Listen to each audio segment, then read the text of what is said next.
দক্ষিণ চব্বিশ পরগনার হংসগেরিয়া শ্মশান ছিল এক নির্জন জায়গা, যেখানে অনেক পুরনো গাছপালা ছিল।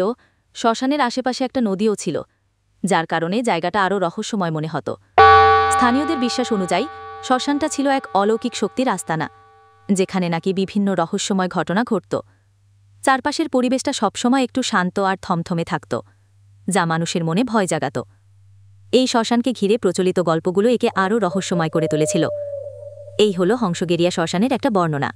আমাদের চ্যানেলটি সাবস্ক্রাইব করুন এবং নতুন ভিডিওর আপডেটের জন্য পাশের বেল আইকনটি। দক্ষিণ চব্বিশ পরগনার হংসগেরিয়া শ্মশানে মধ্যরাতে নাকি একটা অদৃশ্য প্রদীপ জ্বলে ওঠে, যার আলো শুধু দূর থেকে দেখা যায়, কাছে গেলেই মিলিয়ে যায়।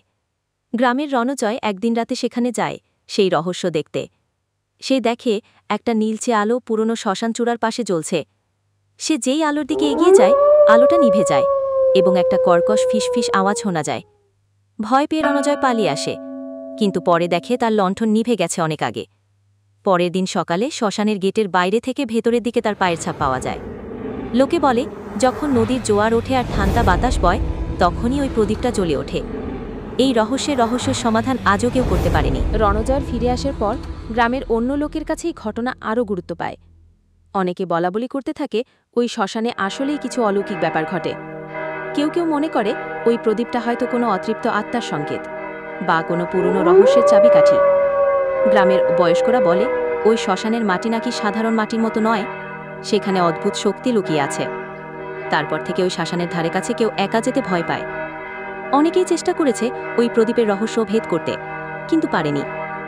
আজও গ্রামবাসীদের মুখে ফেরে ওই রহস্যময় প্রদীপের গল্প, যা তাদের মনে এক অদ্ভুত ভয় আর কৌতূহল জিয়ে রেখেছে। হংসগেরিয়া শ্মশানে এক বিশাল বটগাছ ছিল, যা বহু বছর ধরে সেখানেই দাঁড়িয়েছিল।